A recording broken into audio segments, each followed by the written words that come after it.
आचार्य प्रमोद कृष्णम जो हैं उन्होंने कहा कि अगर राहुल गांधी की सरकार बन जाती है तो वो राम मंदिर पर बाबरी का ताला लगवा देंगे। आपको हिंदुओं के फेवर में कुछ हो रहा है तो तुरंत कांग्रेस वाले या दूसरे धर्म के लोग हैं उनको बुरा लगने लगता है। पहले हिंदुओं के फेवर में कोई चीज़ नहीं होता था, हिंदू का कोई नाम ही नहीं लेता था पहले। अगर कोई काम करना है तो अल्पसंख्यक के लिए ही कुछ भी किया जाता था। अभी के समय में अल्पसंख्यक के साथ साथ हिंदुओं का काम हो रहा है, तो जैसे ही हिंदू का नाम लिया जाता है ना तो सबको बुरा लगने लगता है। ये तो कभी संभव ही नहीं है कि राम मंदिर पर कोई ताला लगा सकता है। सो ठीक है, जहाँ तक बात है, अगर राम मंदिर की बात करें तो राम मंदिर किसी से कोई छीन के नहीं लिया है, वो तो सुप्रीम कोर्ट का फैसला था, कानूनन मिला हुआ है। तो कोई भी चीज़ कानून के दायरे से बाहर होकर नहीं किया जा सकता है। भ्रष्टाचार तो भरा पड़ा हुआ है, मिलजुल के सभी लूट रहे हैं। झारखंड को तो बहुत जोरदार लूट रहे हैं। उम्मीद तो हम लोग को भी है कि वहाँ भी बीजेपी की गवर्नमेंट आएगी, तभी फिर वहाँ पे सुधार होगा। नहीं तो इनका लूट जो है बंद नहीं होगा। झारखंड से है सर। क्या नाम हुआ आपका? विकास प्रजापति। अच्छा सर, अभी लोकसभा इलेक्शन चल रहे हैं, क्या लग रहा है राहुल गांधी या मोदी जी? मोदी जी सर। अच्छा मोदी जी। अच्छा, राहुल गांधी को क्यों नहीं चुनना चाहते? तो सर उनके बारे में अब क्या बताएं, पूरा देश जान रहा है। जो आपके दिल में, जो आपके लगता है वो बताइए। नहीं, बुराई क्या बोलेंगे, आप मीडिया वाले, उनके सामने सबके सामने बुराई तो नहीं बोल सकता हूँ, लेकिन अभी देश की ज़रूरत है मोदी जी। अब मोदी जी ही पक्का है कि जीतेंगे। अच्छा सर, ये बताइए, अभी जो झारखंड के एक आलमगीर आलम जी जी, उनके एक नौकर के घर में जो बताया जा रहा है 30 करोड़ रुपए बरामद हुए हैं, इस चीज़ के लिए कैसे देखते हैं? सर क्या कहेंगे, भ्रष्टाचार तो भरा पड़ा हुआ है और मिलजुल के सभी लूट रहे हैं। झारखंड को तो बहुत जोरदार लूट रहे हैं। अब उम्मीद तो हम लोग को भी है कि वहाँ भी बीजेपी की गवर्नमेंट आएगी, तभी फिर वहाँ पे सुधार होगा। नहीं तो इनका लूट जो है बंद नहीं होगा। जैसे कि अभी कुछ दिनों पहले की बात है, जो 300 करोड़ जो बरामद हुए थे। जी बिल्कुल। और अभी ये घोटाला सामने आया है। हाँ, साहू जी के यहाँ 350 करोड़ रुपये निकला था। हाँ, सभी छुपा के रखे हुए हैं सर। वो ईडी बहुत अच्छा काम कर रहा है, जिसके चलते वो पैसे तो निकला हुआ है और भी शायद निकलेगा। जैसे कि जब हेमंत सोरेन की गिरफ्तारी हुई थी तब ये लोग कह रहे थे कि ईमानदार नेता हैं, उनको जबरदस्ती मतलब झूठे केस फंसा के। तो रहा है सर, ईमानदारी कहाँ पे है? अगर ईमानदार होते तो पैसे छुपा के क्यों रखते? अच्छा तो छुपा हुआ पैसा तो सारा निकल ही रहा है, जी जी।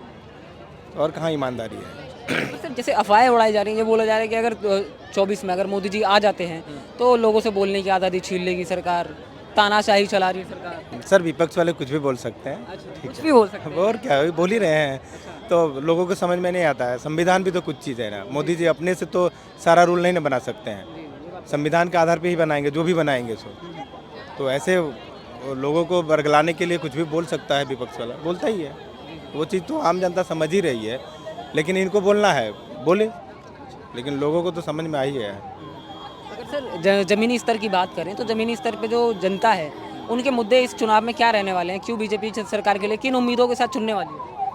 सर मोदी जी जो काम करेंगे ना, वो किसी को सिर्फ एक आदमी को खुश करने के लिए नहीं करेंगे, देश के लिए करेंगे।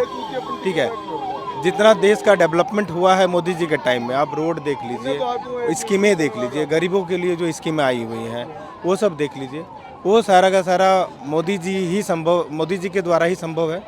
आज के समय में गरीबों को अनाज, हमने देखा है सर, गरीब जो है सो कुछ समय ऐसा होता था, बरसात के समय में काम नहीं मिलता था ना, तो भूखे सोना पड़ता था। अभी के समय में उनको अनाज मिल जाता है बहुत ही कम रेट में, या तो बहुत जगह फ्री में भी मिल रहा है। तो उनको ये कष्ट नहीं रहा कि किसी को भूखे सोना पड़ेगा। ट्रीटमेंट के लिए 5 लाख तक का गरीबों के लिए फ्री में ट्रीटमेंट है। घर जिनका छत नहीं था उनके लिए छत दिया गया, शौचालय तो लगभग सभी जगह बन गया, गैस कनेक्शन सबको मिला हुआ है। तो ये सब तो है सर मुद्दे। प्लस अगर इंटरनेशनल मामले में देख लें तो आज जो भारत का छवि विश्व में बना हुआ है वो शायद कभी नहीं था। हम लोग देख ही रहे हैं, अब कोई भी देख सकता है विश्व में जो क्रेज है भारत का। मोदी जी का तो अपना है, लेकिन भारत का जो क्रेज है वो शायद पहले कभी नहीं था। और मोदी जी अगर नहीं होते तो बनता भी नहीं, और मोदी जी अगर नहीं रहेंगे तो शायद वो आगे भी नहीं रहेगा।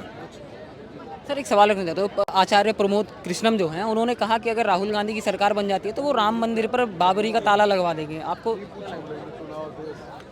सर अब इसमें क्या बोले, धर्म की राजनीति तो चल ही रही है और ये तो कभी संभव ही नहीं है कि राम मंदिर पर कोई ताला लगा सकता है। सो ठीक है, जहाँ तक बात है, अगर राम मंदिर की बात करें तो राम मंदिर किसी से कोई छीन के नहीं लिया है, वो तो सुप्रीम कोर्ट का फैसला था, कानूनन मिला हुआ है।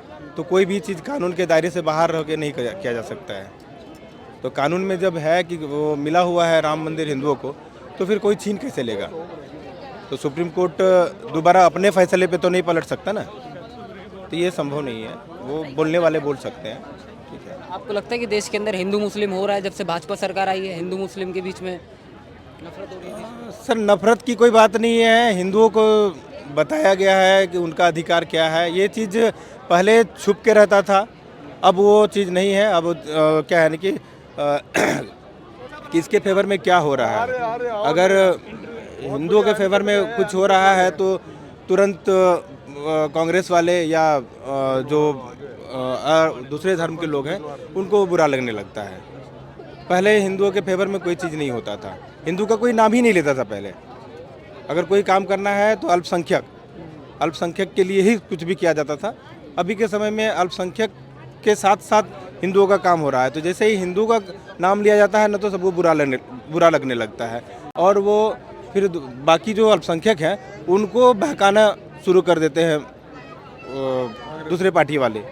नाम नहीं लूँगा सर, ठीक है। एक अकेले नहीं है, और भी हैं, एक नहीं है। वो पूरा इंडी अलायंस जो है वो तो पूरा कह सकते हैं, किसी एक को कैसे बोलेंगे, ठीक है। बहुत बहुत शुक्रिया सर। नमस्कार सर, क्या नाम है आपका? लखविंदर सिंह, कहाँ से सर? करनाल से। अच्छा सर, अभी लोकसभा इलेक्शन चल रहे हैं, क्या माहौल लग रहा है आपको? कौन आने वाला प्रधानमंत्री गद्दी पर? कांग्रेस ही आएगा, कोई आओ। अच्छा, कांग्रेस ही आएगी? कांग्रेस आएगी। अब समर्थन दे के आ रहे हैं सारे गांव के सरपंच। अच्छा, 300 गांव हमारे एरिया में पास सब ने समर्थन दिया जो यहाँ आके कांग्रेस को। कांग्रेस भवन में जी जी। हाँ जी। क्यों चाहते हैं कांग्रेस आनी चाहिए? ये मोदी सरकार नहीं बहुत गलत काम भी कर रही है बीच में। जैसे कहने लगे अपने राशन दे रहे हैं, एक जेब से 10,000 निकाल रहे हैं, एक जेब से 2,000 दे दिया, तो क्या फायदा है? 10,000 निकाल रहे हैं? नहीं, हाँ 10,000 निकाल लिया। कैसे निकाल रहे हैं बताइए? जो टैक्स लगा लेते हैं, अच्छा, जैसे कौन सा टैक्स? जैसे इसका गेहूं पे टैक्स लगता है, दुकानों पे टैक्स लगता है। अच्छा, वो तो जीएसटी लग रही है ना सब पे। अब वो बंद होनी चाहिए ना। अच्छा, किसानों को क्यों लगाओ? अच्छा, अनाज कौन पैदा? किसान पैदा करता है अनाज, किसान पैदा करता ना। तो मोदी कहाँ से कणक देगा फ्री? अगर किसानों का गल घोटेगा, किसानों यहाँ भी मरे थे दिल्ली, पता है तुम्हारे को, 800 बंदा शहीद होया था यहाँ।